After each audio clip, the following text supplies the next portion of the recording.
Hola, bienvenido. Soy César Giral, médico cirujano, y en este video hablaremos del sistema respiratorio. Hagamos un pequeño resumen de lo que serían las vías respiratorias altas para a continuación hablar sobre las vías respiratorias bajas, que tiene que ver con todas las estructuras vinculadas a los bronquios y alvéolos pulmonares.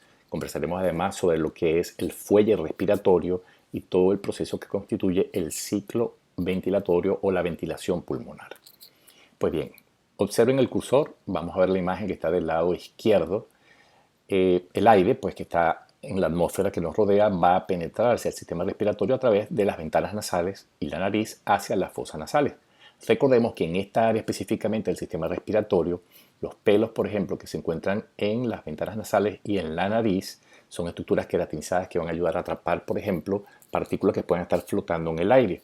Y además, una vez que el aire entra a todas lo que serían las fosas nasales, experimenta de alguna manera un proceso de filtración, humidificación y calentamiento de ese aire. ¿Por qué? Porque toda la estructura, es decir, las fosas nasales, están tapizadas por una membrana mucosa que tiene células caliciformes que producen moco. Ese moco ayuda a humedecer el aire y también a atrapar impurezas que pueden estar flotando en él. Esa mucosa además tiene microvellosidades que son conocidas como cilios, y forma parte de la superficie de las células mucosas, y además es una estructura, la mucosa nasal, altamente vascularizada. Eso garantiza entonces que la sangre que está en los vasos capilares en el espesor de la mucosa pues caliente en el aire que entró en la fosa nasal. Una vez que hace este pequeño recorrido corto, va a atravesar las coanas, que son los orificios que comunican a la fosa nasal con la siguiente estructura de la vía respiratoria alta, que sería la faringe. Recordemos que la faringe, que es toda la estructura que estoy señalando con el cursor, es una estructura que desde el punto de vista anatómico y funcional, en ella coincide el sistema respiratorio, puesto que el aire pasará por la faringe, entrará por la laringe y se dirigirá hacia el árbol respiratorio traqueobronquial, pero por otra parte, esta misma estructura forma parte del sistema digestivo, puesto que el bolo alimenticio que se produce una vez que masticamos en la cavidad oral va a pasar de la cavidad oral hacia la faringe y de la faringe hacia el esófago. Entonces tenemos que en la faringe hay básicamente tres partes que podemos distinguir. La parte superior, conocida como nasofaringe, que está en relación directa con las fosas nasales. La parte intermedia, señalada por el cursor, que es la orofaringe, en relación directa con la cavidad oral. Y finalmente la laringofaringe, que es donde definitivamente se decide el camino a recorrer de acuerdo al contenido. Si es bolo alimenticio, irá directo al esófago. Si es aire, pasará por la laringe y de ahí al árbol traqueobronquial. Veamos la imagen del lado derecho. Tenemos, señalándolo con el cursor, la laringe, la tráquea y la tráquea dividida entonces en el bronquio principal izquierdo y bronquio principal derecho. A partir de entonces comenzamos a observar la ramificación. Por eso hablamos del árbol traqueobronquial. Cada uno de estos conductos, es decir, los bronquios principales, va a dividirse consecutivamente, va decreciendo el diámetro al punto que llega a ser microscópico, y en la parte final de toda esta división de estos ductos conseguimos, observen el cursor, lo que se conocen como los sacos alveolares. Esos sacos alveolares tienen la unidad donde ocurre la respiración, que son los alvéolos. Si observan las figuras que están en la parte central, es una representación del árbol traqueobronquial. Si invirtiéramos esta imagen, observaríamos cómo esas ramificaciones tal cual lucen como si fuese un árbol cuyo tronco sería la tráquea, y los bronquios, ramas que van dividiéndose y subsecuentemente de manera decreciente. En la imagen de la derecha observamos una representación gráfica de ambos pulmones. Lo que estoy señalando con el cursor en este momento es el pulmón izquierdo, y se puede observar cómo el pulmón izquierdo es ligeramente más pequeño que el pulmón derecho. Y esto es debido a que recuerden que en esta porción que estoy señalando con el cursor se encuentra ubicado el corazón. El corazón de alguna manera limita un poco el espacio, de allí que el pulmón izquierdo sea ligeramente más pequeño que el derecho. Al punto que en el pulmón izquierdo, siguiendo el cursor, podemos dividirlo anatómicamente en dos lóbulos. El que señalo el lóbulo superior y ahora señalando el lóbulo inferior. En el caso del pulmón derecho, tiene mucho más espacio, pues que el corazón no le quita ese espacio. En el lado derecho del tórax está constituido por tres lóbulos, un lóbulo superior, un lóbulo medio y un lóbulo inferior. Incluso la forma en que se disponen los bronquios principales varía básicamente por la ubicación del corazón, que recuerden es en el centro del tórax, pero ligeramente orientado hacia el lado izquierdo. Pues bien, una vez que la tráquea se divide, lo va a hacer, como acabo de comentar, en dos bronquios principales derecho e izquierdo. Observen la imagen central. En el caso del izquierdo, pues los dos lóbulos, el lóbulo superior y el lóbulo inferior. En el lado derecho, lóbulo superior, medio e inferior. Por lo tanto, los bronquios principales después se dividen en bronquios lobulares, para un bronquio por cada lóbulo de acuerdo al pulmón. Estos bronquios lobulares vuelven a dividirse en lo que se llaman bronquios segmentarios, porque cada lóbulo tiene un segmento. Así vemos cómo existe una organización de toda la estructura dentro del pulmón que va en función a cómo los bronquios van dividiéndose para formar el árbol bronquial. Los bronquios segmentarios vuelven a dividirse, tenemos entonces bronquiolos de menor diámetro y finalmente los bronquiolos se dividen en bronquiolos terminales y ya hacia la parte más distal de los mismos es cuando conseguimos los sacos alveolares. En todo el sistema traqueobronquial, en todo lo que sería el árbol traqueobronquial, no ocurre intercambio gaseoso. Ese intercambio ocurre solamente en los alvéolos. Y es, fíjense en la imagen de la derecha, como si cada uno de los alvéolos fuese la hoja del árbol. Recordemos que en un árbol justamente el intercambio de gases que ocurre con la atmósfera ocurre a nivel de sus hojas. Si trasladamos eso a la biología de nuestro sistema respiratorio, es como si cada una de esas pequeñas hojas en un gran árbol sería el equivalente a uno de nuestros alvéolos. Vemos entonces en la imagen, por ejemplo, de abajo y a la izquierda, como simplemente biológicamente lo que tenemos es un sistema de ductos, un ducto principal siempre abierto. La tráquea comienza a dividirse en bronquios. Los bronquios a su vez tienen toda una división para formar una gran red de tubos donde está viajando el aire durante el ciclo respiratorio, inspiración y expiración. El fin último, desde el punto de vista biológico, de toda esa red de conductos interconectados y consecutivos que van disminuyendo su diámetro, es simplemente alcanzar a los alvéolos, la parte más distal, que es donde ocurre el intercambio gaseoso, que es vital para nosotros. Pues bien, en estas imágenes lo que quiero es mostrarles cómo va evolucionando de alguna manera todo este sistema de ductos. Observen la imagen del lado izquierdo. El aire va a entrar por nuestras vías respiratorias superiores. Entrará por la nariz, fosas nasales, faringe, laringe, tráquea y se dirigirá hacia los bronquios. Observen la imagen inferior izquierda. Una vez en los bronquios, sigue transitando por todo el sistema de ductos hasta alcanzar la parte más distal del sistema, donde están los sacos alveolares y donde ocurre el intercambio a nivel de los alvéolos. Observen la imagen central. Fíjense cómo la estructura en cada localización va acorde con la función que debe cumplir.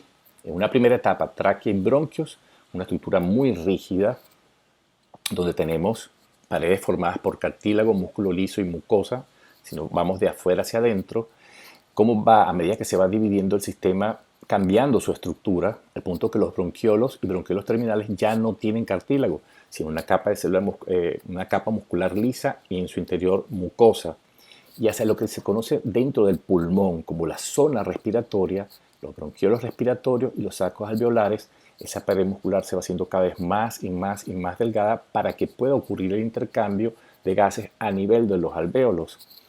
Total que el punto final, el punto más distal donde ocurre el fenómeno del intercambio de gases, se asemeja mucho como a un racimo de uvas, donde el pequeño tallo sería el conducto alveolar y todas las uvas serían como los alvéolos, ¿no?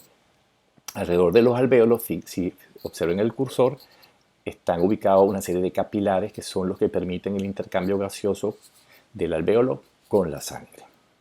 Y así como hay, observen el cursor, toda una evolución de los ductos hacia el punto final más distal, que son los sacos alveolares, con respecto a la estructura del ducto, también existe cambios y modificaciones de acuerdo a la localización en lo que es la parte histológica.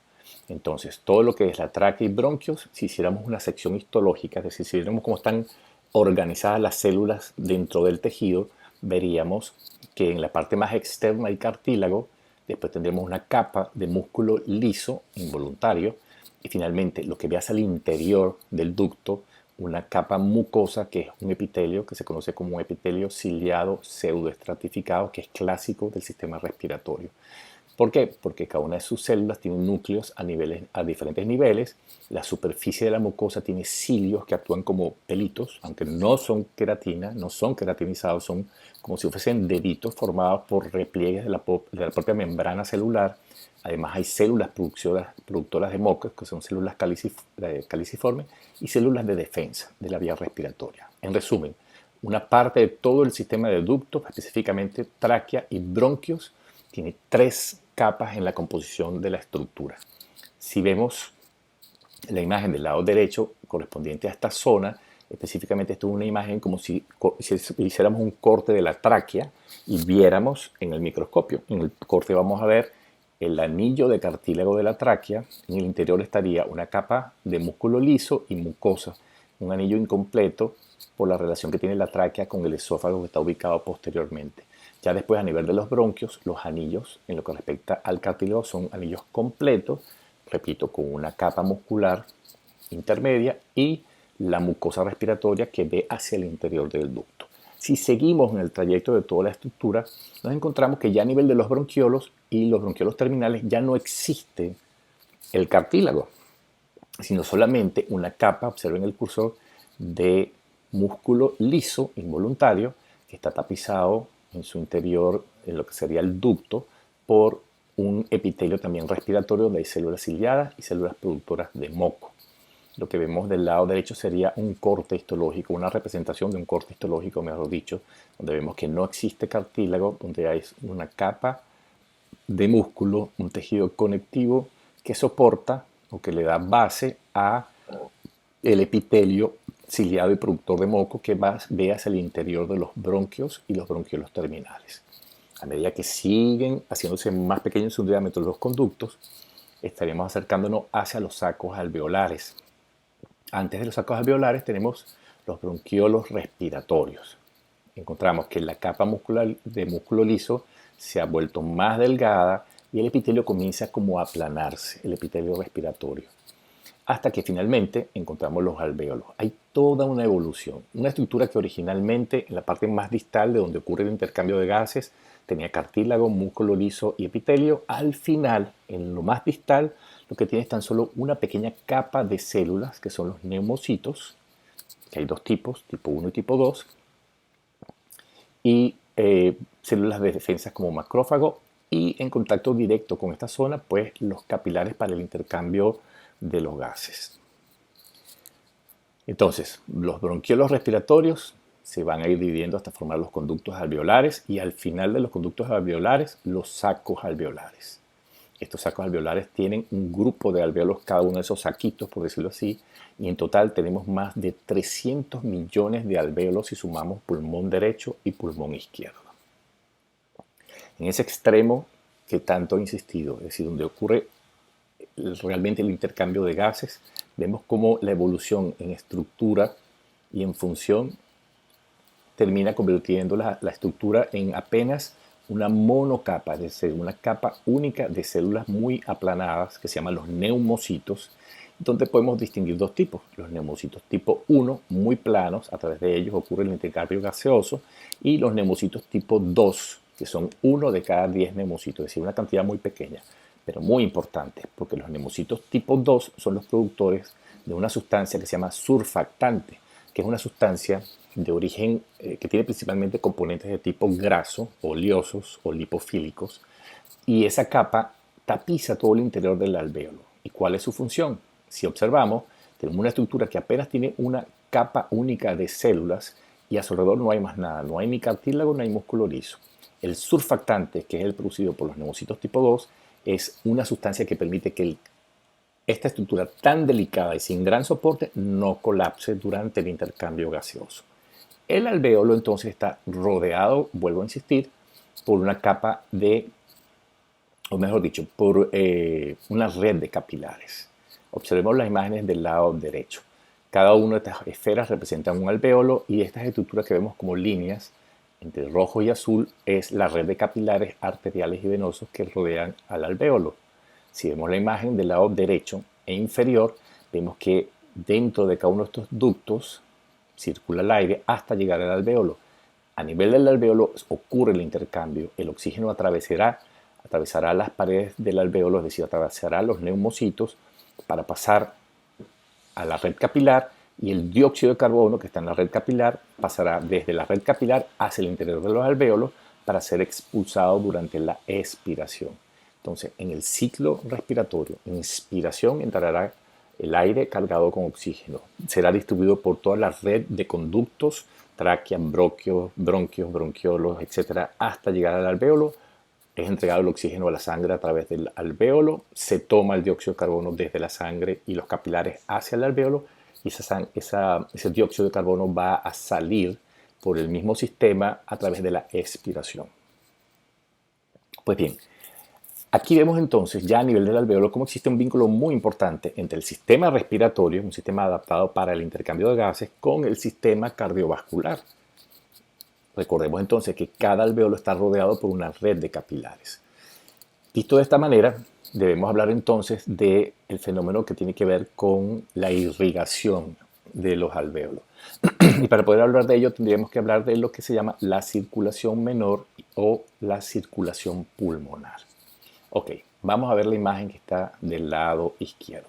Esto representa evidentemente el corazón. Imagínate que tomamos un corazón y lo dividimos en dos y vemos en su interior. Recordemos que en el interior, en el corazón, es un órgano muscular hueco, existen 4 cavidades, las aurículas y los ventrículos. El corazón lo podemos dividir en dos, corazón derecho y corazón izquierdo, por términos más didácticos que otra cosa. El punto es que en el corazón derecho, en el lado derecho de nuestro corazón, se inicia la circulación pulmonar. Vamos a verlo a continuación. Sigan el cursor, por favor. Lo que estoy señalando en este momento es lo que conocemos como la aurícula derecha. La aurícula derecha recibe la sangre proveniente de las venas cavas superior e inferior. Las venas cavas traen la sangre rica en dióxido de carbono que fue producido en tejidos de todas las zonas de nuestro cuerpo. En el caso de la vena cava superior, trae la sangre rica en dióxido de carbono proveniente de miembros superiores, cuello y cabeza. La sangre que proviene de la segunda vena que drena en la aurícula derecha, que es la vena cava inferior, sería la sangre que proviene cargada en dióxido de carbono de nuestro abdomen, pelvis y miembros inferiores. Esa sangre entonces, vía vena cava superior y vena cava inferior, llega hasta la aurícula derecha. Aquí la vemos en la representación. Una vez que se llena la aurícula derecha, ella se contrae y la sangre va a pasar de la aurícula derecha a ventrículo derecho. Una vez que se llena el ventrículo derecho, este se contrae y eyecta esta sangre rica en dióxido de carbono a través de la arteria pulmonar, y aquí se inicia lo que conocemos como la circulación pulmonar o circulación menor. Cuando sale la sangre a través de la arteria pulmonar se va a dividir, sigan el cursor, en una rama izquierda que va hacia el pulmón izquierdo y una rama derecha que va evidentemente hacia el pulmón derecho. A medida que la arteria va progresando, va dividiéndose, va ramificándose y va transformándose en arterias de diámetro cada vez menor. Es decir, la arteria pulmonar pasa a transformarse, a dividirse en una rama derecha y una rama izquierda, y estas ramas a su vez se van subdividiendo subsecuentemente. Al final, hacia la parte más distal de todo el árbol traqueobronquial, a nivel de los alvéolos, se forman una red de capilares. Estos capilares son los que van a entregar el dióxido de carbono que se encuentra en la sangre arterial que proviene del ventrículo derecho. Ese dióxido de carbono es intercambiado por oxígeno que llegó al pulmón gracias a la inspiración, y ese oxígeno va a pasar a la parte venosa de la red capilar. Estas venas capilares, vénulas, se unen, forman venas. Las venas al final forman dos grandes venas para cada uno de los pulmones. Entonces tenemos dos venas pulmonares derechas y dos venas pulmonares izquierdas. Estas venas pulmonares van a drenar al final en la aurícula izquierda. La aurícula izquierda entonces, llena de sangre que se enriqueció con el oxígeno gracias a la circulación pulmonar, va a eyectar esa sangre hacia el ventrículo izquierdo. Del ventrículo izquierdo es eyectado fuera del corazón a través de la aorta, y comienza entonces la circulación mayor o circulación sistémica. En resumen, la circulación pulmonar comienza en el ventrículo derecho, gracias a la sangre que ha llegado al lado derecho del corazón, rica en dióxido de carbono, y pasa a la arteria pulmonar. La arteria pulmonar la distribuye en ambos pulmones y esta sangre va a retornar rica en oxígeno a través de las venas pulmonares hacia la aurícula izquierda. Fíjense que en la circulación pulmonar no se cumple la máxima de que la sangre arterial lleva oxígeno y la sangre venosa trae dióxido de carbono. Es la única parte de nuestro cuerpo donde esto ocurre. ¿Cuál es la razón? Una razón biológica. Nuestro corazón derecho recibe sangre rica en dióxido de carbono que debe ser eliminado. Se envía hacia el sistema respiratorio, específicamente hacia los pulmones, gracias a la arteria pulmonar. Se entrega ese dióxido de carbono al sistema respiratorio, se recibe el oxígeno y la sangre rica en oxígeno regresa a través de las venas pulmonares hacia la parte izquierda del corazón. En la parte izquierda del corazón es eyectada a través de la aorta para distribuir sangre rica en oxígeno en todos los tejidos de nuestro cuerpo a través de un circuito vascular que se conoce como circulación mayor. Aquí vemos el vínculo tan básico, tan importante entre el sistema cardiovascular a través de la circulación pulmonar y el sistema respiratorio. Esta combinación que es lo que permite que se pueda hacer el intercambio de gases que es básico para la vida, que es vital.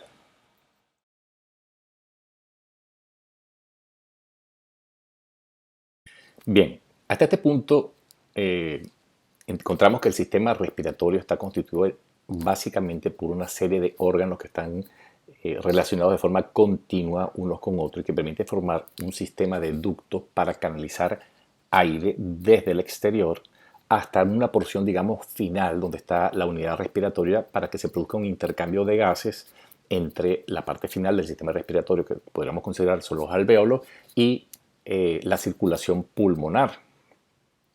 Pero hasta este punto, a diferencia de otros sistemas, no encontramos que exista un órgano que sea, digamos, el motor, el que propicie ese intercambio. Me explico. Puede pensarse que es el pulmón. Sin embargo, recordemos que a pesar de que es el órgano principal dentro del sistema, el pulmón per se no tiene la capacidad de inducir que el aire entre y salga del sistema. Evidentemente, los anatomistas, cuando comenzaron a describir lo que era el sistema respiratorio, se encontraron con esta situación. Podemos comparar, por ejemplo, con otros sistemas de nuestro cuerpo. El caso del sistema cardiovascular, para que entiendan lo que quiero decir. En el sistema cardiovascular tenemos un contenido que es la sangre, que es impulsado gracias a una bomba, que es el corazón, a través de un sistema de tubos flexibles, que son los vasos sanguíneos. Vamos a poner otro ejemplo, el sistema renal. En el sistema renal se genera un contenido que es la orina, y ese contenido se genera gracias a la actividad muy dinámica de un órgano específico que hace un ultrafiltrado de la sangre, y ese órgano es el riñón. El riñón, entonces, de manera muy activa, en su interior se generan una serie de procesos que permiten el ultrafiltrado, la producción de la orina, que después es canalizada a través de un sistema de ductos continuos, que serían los uréteres, la vejiga y la uretra, para expulsar al exterior una sustancia que es básicamente una sustancia de desecho, que es la orina. Vuelvo al sistema respiratorio, encontramos que no existe un órgano como tal que impulse o que genere la energía necesaria para que el sistema maneje el contenido.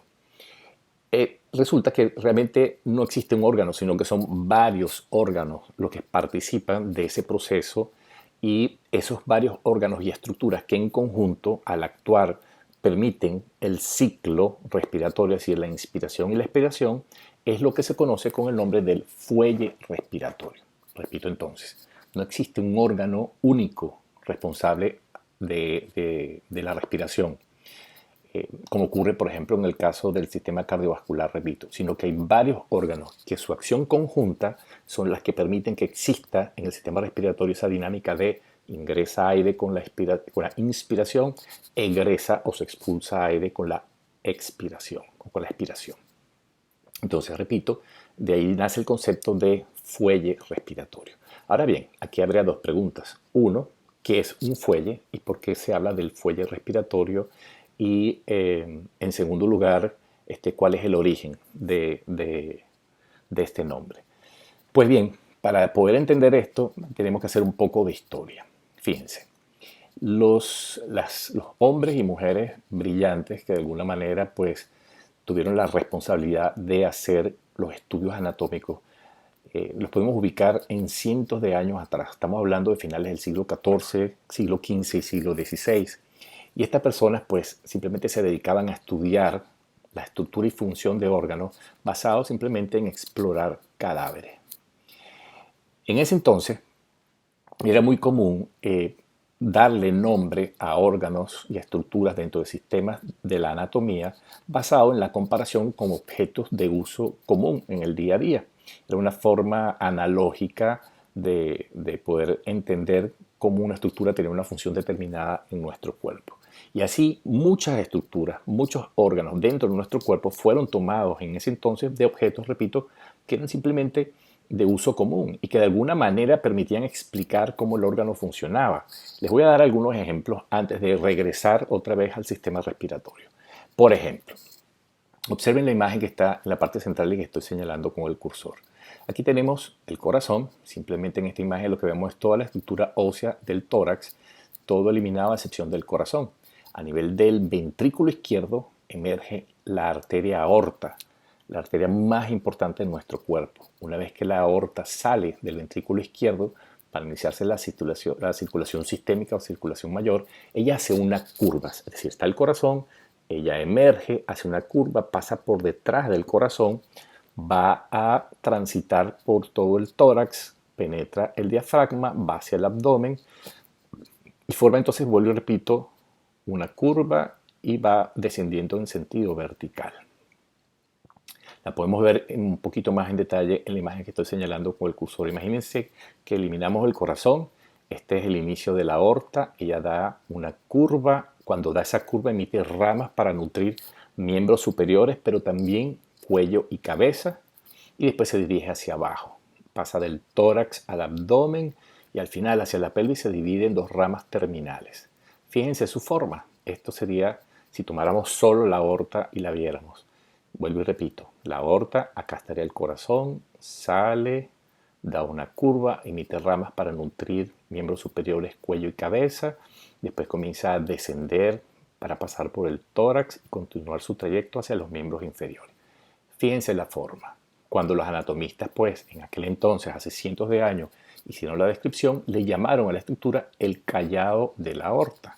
¿Por qué le llamaron el callado de la aorta? Porque uno de los objetos que eran muy comunes en ese entonces era un callado. Y el callado era como una especie de bastón que tenía una parte curva y que los pastores usaban durante el control de los rebaños. Y además esta parte curva era una forma como también de atrapar a un animal que tratara de escaparse del rebaño. Pues bien, de ahí nace el nombre del callado de la aorta. Tenemos otros ejemplos. Por ejemplo, vámonos al sistema auditivo. La imagen que ven del lado izquierdo pues representa las tres partes del oído. Tenemos lo que estoy señalando con el cursor, el oído externo, ahora el oído medio y el oído interno.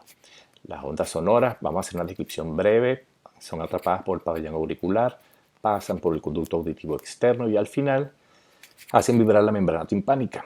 Ya estaríamos hablando del oído medio. Aquí existen tres diminutos huesos que se llama la cadena de huesecillos. Vibra el tímpano, hace vibrar los huesecillos, estos a su vez hacen vibrar una estructura que conecta al oído medio con el oído interno y eso hace movilizar un líquido que está en el oído interno, se generan impulsos nerviosos, viajan por el nervio auditivo y se experimenta la audición. ¿A dónde quiero llegar? Estos tres pequeños huesos que están en el oído medio se llaman martillo, observen el cursor, yunque y estribo. Diminutos, observen cómo caben en la punta de un dedo. Los anatomistas en la Edad Media, ¿qué hicieron? Pues al ver estas estructuras compararon con objetos de uso diario en aquel momento, algo muy común.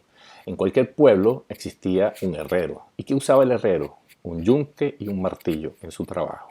Dos de estos huesos tienen formas similares, por eso les colocaron el nombre de martillo y yunque. Y el tercer huesecillo, muy parecido a lo que se llama el estribo, que se usaba en aquel entonces y todavía se usa hoy en día, pero en esa época era muy común en las sillas de montar caballos, por ejemplo. Aquí vemos otro ejemplo de cómo objetos cotidianos, sus nombres fueron tomados para designar estructuras anatómicas. Les doy este ejemplo y ahora volvemos al sistema respiratorio. Cuando los anatomistas revisaron cómo estaba formando el sistema respiratorio, Evidentemente observaron que no había un órgano específico que se encargaba de movilizar el aire durante el ciclo respiratorio, pero sí notaron que eran varios órganos que cuando sumaban sus funciones tenían la acción de un fuelle. Y le ponen entonces el nombre de fuelle respiratorio, así como colocaban nombres a otras estructuras en otros órganos. El fuelle, como les comenté anteriormente, lo pueden observar del lado izquierdo. Hoy día quizás poco común observarlo. La mayoría de las chimeneas o son eléctricas o inclusive electrónicas, y salvo ciertos países donde el invierno es muy marcado, cae nieve, se enciende una hoguera, se enciende una fogata, se enciende una chimenea, pues podremos observarlo. Pero en general, hoy en día, digamos que no es algo tan común. Pero si entendemos el concepto de fuelle, va a ser muy simple entender el concepto de cómo ocurre lo que se llama la ventilación pulmonar o el ciclo respiratorio. Retomando otra vez el concepto de fuelle. En el fuelle, sigan el cursor, existen dos estructuras rígidas, generalmente eran estructuras hechas con madera y que estaban unidas o están unidas por un tejido. Pueden observarlo en el lado izquierdo, en este caso es tela, puede ser cuero suave, grueso. El punto era que era un tejido flexible que unía ambas tablas y en el interior se creaba un espacio. Si las tablas eran separadas a través de una válvula, podía entrar aire porque en el interior de este espacio se formaba un vacío. Se ejercía una presión negativa al separar las tablas. Y una vez que se llenaba, si lo cerrábamos, la válvula automáticamente se cerraba y a través de esta boquilla podría ser expulsado el aire que había sido entrado. Entonces la acción de fuelle es ese crear vacío para que entre el aire y una vez que hacemos el movimiento contrapuesto, eyectar el aire. Dentro entonces del sistema respiratorio hay estructuras cuya función y estructura, valga la redundancia, permiten tener esta acción de fuelle. ¿Y cuáles son esas estructuras? Lo que forman el fuelle respiratorio son la caja torácica, las pleuras y los músculos respiratorios. Estos son el grupo de órganos o estructuras que su acción combinada permite que el aire ingrese y egrese del sistema respiratorio. Como ven, no es solo un órgano, es la acción de varios órganos o estructuras en conjunto. Veamos la imagen que está del lado izquierdo y vamos como a desglosar cada una de las partes para entender qué función ejecuta en el trabajo del fuelle respiratorio. La imagen de la izquierda es un corte. Imagínense que tomamos el tórax de alguien, dividimos su cuerpo en dos y quitamos la parte anterior y vemos lo que está dentro de la caja torácica. ¿Qué es lo que vamos a encontrar? Estos que observan en el cursor serían los arcos costales o las costillas que han sido seccionadas. Lo veríamos completo como está en la imagen que estoy señalando en el cursor. Estos espacios que vemos en rosado que unen a las costillas son los músculos intercostales. Por lo tanto, tenemos una pared torácica, que en este caso sería el lado derecho, y este sería el lado izquierdo. Aquí tendríamos la silueta del corazón, el pulmón derecho y el pulmón izquierdo. Esta otra estructura que vemos acá es el músculo diafragma. Si llevamos esta estructura y la comparamos con lo que es un fuelle, las partes rígidas, que serían como las tablas, equivaldría a la pared torácica. Y esta parte que observamos, como si fuese una especie de acordeón, sería el equivalente al diafragma. Y además actuarían también los músculos que unen a cada uno de los arcos costales, que se llaman músculos intercostales. Si el tórax, como las paredes del fuelle, se modifica, pues el espacio en el interior se va a ampliar y el aire va a tender a entrar, como se pueden observar en estas dos figuras. Entonces, la pared torácica, los músculos respiratorios, que serían los músculos intercostales, y el diafragma son las partes claves. Tenemos una tercera estructura que participa aquí y es la que conocemos como las pleuras. Y las pleuras son estructuras que permiten que el pulmón se adhiera de alguna manera hacia la pared torácica y al diafragma, y en los movimientos de la pared torácica y del diafragma puede acompañarlos para expandirse y contraerse, no en términos musculares, sino contraerse porque pierde volumen al perder aire durante el ciclo respiratorio. Vamos a verlo un poco más en detalle cada uno de estos aspectos. Entonces, comencemos por la caja torácica y las pleuras. Como les comentaba, la caja torácica, observen el cursor, pues básicamente estaría formada por todo lo que es la parrilla costal, los arcos costales. Y la pared se cierra gracias a los músculos intercostales.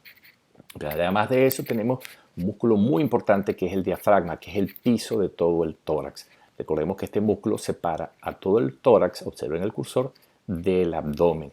Pero no es solamente un límite para estas dos cavidades, es también una estructura muy importante porque es una estructura activa y de hecho de los músculos es la más importante. Ahora bien, las pleuras son membranas y estas membranas recubren la totalidad de cada uno de nuestros pulmones. Y no son una de cada lado, sino que son dos de cada lado. Las pleuras son lo que conocemos como membranas serosas. Y las membranas serosas son varias en nuestro cuerpo. Por definición, son membranas que tapizan una cavidad corporal que no está abierta al exterior. Por ejemplo, nuestro sistema nervioso central está dentro de la cavidad craneal. Existen unas membranas que son membranas serosas que recubren todo el sistema nervioso central en esta cavidad que no se comunica al exterior. ¿Cómo se llaman esas membranas? Las meninges. Demos otro ejemplo, en el abdomen. Nuestro abdomen es una cavidad que por sí sola no se comunica con el exterior. Una cosa es que lo haga la vía digestiva, por ejemplo, a través del ano hacia el exterior, pero el tórax como cavidad es una cavidad completamente cerrada. ¿Qué membrana serosa tapiza el abdomen? Una membrana que se conoce como el peritoneo. En el caso específicamente de los pulmones, esas membranas serosas se llaman pleuras. Y tenemos dos pleuras. Sigan el cursor. Esta línea que estoy señalando en este momento de color vino tinto es la primera pleura. Se llama la pleura parietal. Tapiza toda la cara interna de la caja torácica. Tapiza además toda el área donde el pulmón se relaciona con el diafragma. El punto es que cierra todo este espacio y forma una cavidad. Esa sería la pleura parietal. Existe una segunda pleura que conocemos como pleura visceral, que es la que está en contacto directo con el pulmón y lo recubre en su totalidad. Entre ambas membranas serosas, entre ambas existe un espacio que es toda esta franja blanca, que es lo que se llama el espacio pleural. Tenemos entonces dos espacios pleurales, uno derecho y uno izquierdo. ¿Cuál es la función vital de esta estructura? Que permite la adhesión entre la pared del tórax y el diafragma con cada uno de nuestros pulmones. Tenemos entonces dos cavidades pleurales que no se comunican entre sí. Del lado derecho, la cavidad pleural derecha que contiene en sí el pulmón derecho. Es como si tuviésemos una bolsa que empaca al vacío el pulmón derecho. Tenemos del lado izquierdo dos pleuras, una pleura parietal y una visceral, que se encuentra dentro de esa cavidad pleural el pulmón izquierdo. Por lo tanto, dos cavidades pleurales que no se comunican entre sí. Si observan la figura del lado derecho, podemos aquí nuevamente ver, observen el cursor, esta primera línea que se continúa en todo esto sería la pleura parietal. Esta segunda línea, la pleura visceral. El pequeño espacio entre ambas, el espacio pleural, que como les comenté, está lleno de un líquido lubrificante que se conoce como líquido pleural. ¿Cuál es la función de este espacio y de ese líquido ubicado en ese sector? Es la de reducir el roce entre el pulmón y la pared torácica y además permite el desplazamiento durante los movimientos respiratorios entre uno y otro. Y lo más importante, lo coloqué de color rojo, asegurar una adhesión entre los pulmones y la pared torácica. Para que lo entiendan mejor. Seguramente han experimentado la posibilidad, y si no, los invito a que lo hagan, en que si tenemos una superficie lisa, por ejemplo un vidrio, y colocamos agua y colocamos otro vidrio sobre el primero, el agua que existe entre los dos vidrios actúa como un pegamento. Permite desplazar las dos láminas, pero dificulta mucho el poderlo despegar. Ese es el efecto de las dos pleuras y el líquido pleural. La pleura parietal y la visceral están muy cercanas, separadas por líquido, el líquido pleural. Estos tres hechos, por decirlo así, es lo que hace que exista una adhesión entre el pulmón y la pared torácica. De forma tal que si la pared torácica se ensancha, se expande, el pulmón la va a acompañar. Lo mismo ocurre en la relación entre el pulmón y el diafragma. Si el diafragma se moviliza, pues gracias a el líquido pleural y a que existe una pleura parietal y una visceral, el pulmón va a acompañar de alguna manera también al diafragma en ese movimiento. De esa manera tenemos entonces prácticamente una acción de fuelle garantizada. Paredes torácicas, pulmones adheridos a las paredes torácicas gracias al espacio pleural, el líquido pleural y a las pleuras, y además una estructura flexible que es el músculo diafragma, que va a permitir que el pulmón pueda expandirse y eliminar el aire durante la expiración. En este pequeño video que van a observar del lado izquierdo vemos entonces la acción del diafragma. Fíjense. El diafragma aquí se contrae y se relaja. La contracción permite que el pulmón se ensanche y se llene de aire. Cuando decimos que el diafragma se contrae, es que él, teniendo la forma de un paracaídas, al contraerse simplemente se traslada, se desplaza hacia abajo, es decir, del tórax hacia el abdomen. Y al desplazarse por la contracción, tracciona los pulmones de alguna manera y ayuda a su expansión. Si observamos del lado derecho, pues durante la inspiración, que es una parte muy activa dentro del ciclo respiratorio, todos los espacios intercostales se van a ampliar, se moviliza la caja torácica, el diafragma, que es esta imagen en forma de línea, se contrae y se desplaza hacia abajo y por lo tanto se incrementa la capacidad de manejo de aire, de volumen de aire en el interior de los pulmones. En la expiración, el espacio intercostal se hace más pequeño, se reduce el diámetro de la cavidad torácica y al relajarse el diafragma, este se desplaza hacia arriba, por lo tanto disminuye el volumen en todo el área pulmonar. Entonces, dentro de los músculos expiratorios, el más importante, el diafragma. Los músculos en total, que podríamos decir que son considerados como músculos respiratorios, son el diafragma, los músculos intercostales y otros en menor magnitud, los músculos abdominales y otro grupo de músculos llamados como accesorios. Pero el más importante es el diafragma. Vean aquí abajo en la imagen, en el lado inferior izquierdo, tenemos el diafragma en forma como si fuese un paracaídas que está inserto en todo el reborde costal y al contraerse se moviliza de forma descendente. Del lado derecho podemos observar, siguen el cursor, los músculos intercostales que unen entre sí o cierran los espacios entre nuestras costillas, y los músculos que tienen un menor impacto son los músculos abdominales, que básicamente lo que hacen es estabilizar el abdomen durante la inspiración y la expiración, y lo que conocemos como músculos accesorios son los que están hacia la parte superior del tórax y tienen mucho que ver con nuestro cuello. El escaleno, los esternocleidomastoideos, lo que hacen es desplazar, digamos que la cúpula, la parte superior del tórax hacia arriba durante la inspiración. Pero esencialmente el músculo más importante es el diafragma. Observen la imagen de abajo a la izquierda. No solo es un músculo que permite delimitar tórax de abdomen, sino que además, gracias a sus inserciones y su contracción, va a modificar la capacidad en cuanto a volumen del tórax. Y en la imagen de la derecha, pues, puede observarse mucho mejor cómo es su ubicación anatómica. Entonces, aquí podemos ver mucho más evidente lo que es el concepto de fuelle pulmonar o fuelle respiratorio. Observemos la imagen, esta es la estructura esquemática de un fuelle, las dos láminas de madera que actuarían como la caja torácica, esta porción que actuaría como el diafragma. Fíjense en el lado derecho, este corto video.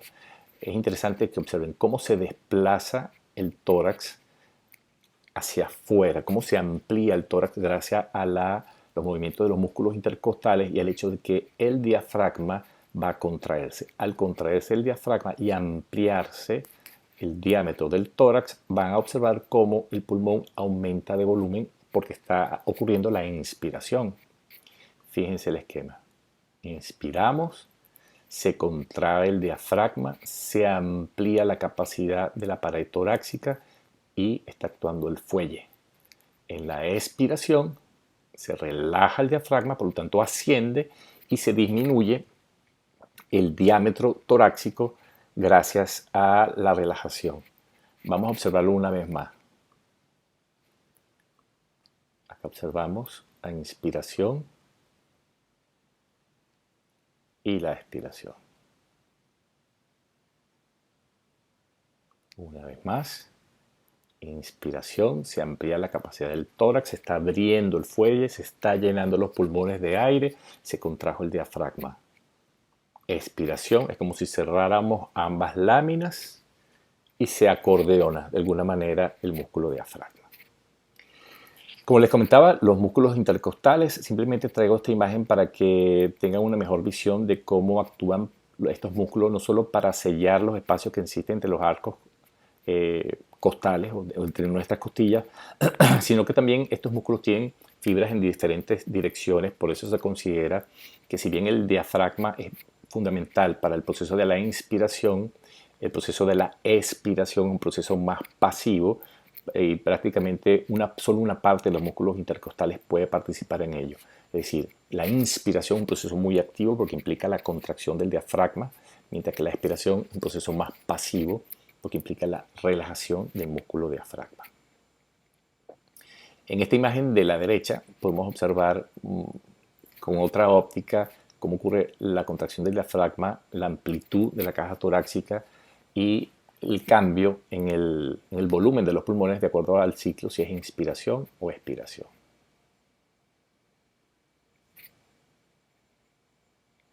Pues bien, todo este proceso del ciclo inspiratorio y respiratorio implica manejo de volumen de aire.